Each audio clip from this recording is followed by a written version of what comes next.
Focus factor. What is your focus factor?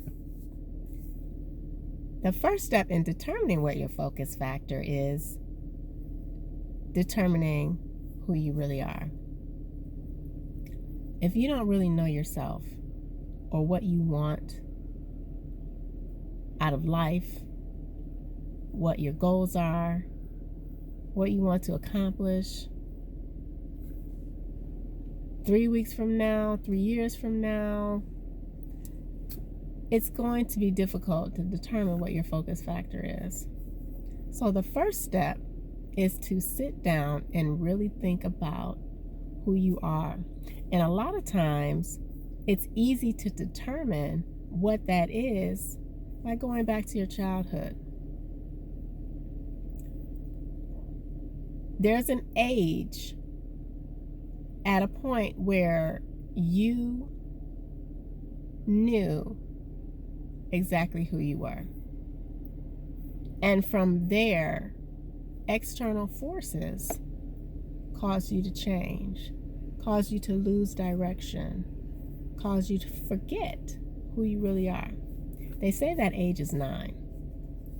So if you go back to the age of 9 and think about the things that interested you at that time, the things you really liked, the things that you did the most, whether it be games, pretending, role-playing, activities that you were really good at, got interested in, before puberty hit.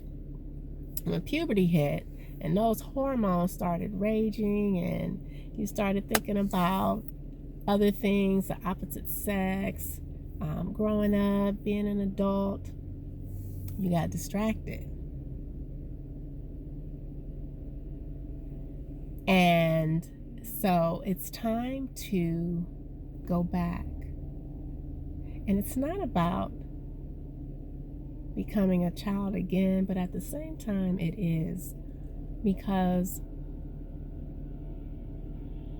at that age, you were innocent, you were pure, you weren't, well, most of us weren't affected by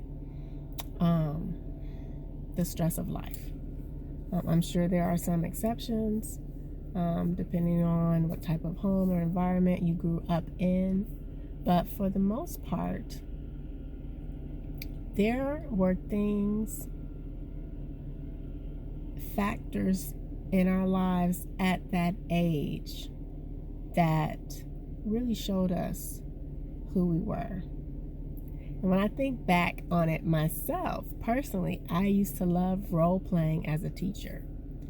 And I had my chalkboard and I had my toys and my stuffed animals, and I would sit up there and I would teach, and I had my old textbooks and I would read and I would have fun just playing and teaching my toys and stuffed animals about things and how to do things.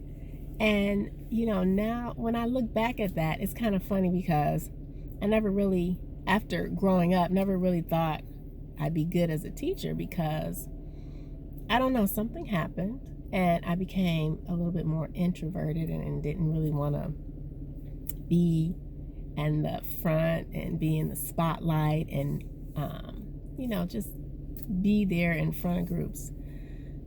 But look at me now.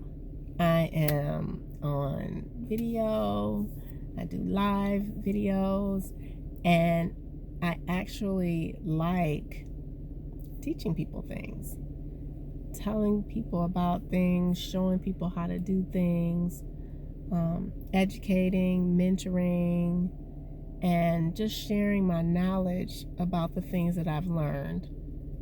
And it's sort of like being a teacher without the chalkboard.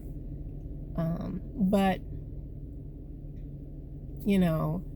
that's the true nature of who I am.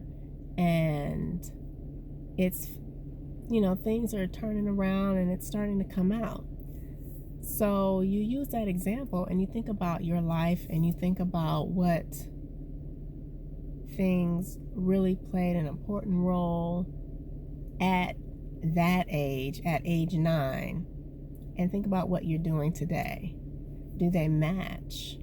And when you think about the things that you liked at 9, do you still really deep down like those things? Do you feel like you should get back to that? It's a feeling you get when you think about, oh my gosh, I really did love that, doing that very much. And it's not childish to want to do those things again. Those are the things that made you feel good. Those were the pure essence of who you were. So that's your focus factor. And that is the factor that you need to focus on to determine the next step in your life. And from there, you can begin your mind mapping. And I talked about that in the last video on how to redirect your focus. So if you haven't had a chance to view that video, take a look. Redirecting your focus starts with understanding what your focus should be, your focus factor. So make sure you take some time to think about it, journal about it, really go deep within to determine who you are and if you're doing what you really should be doing, and if you need to redirect your focus.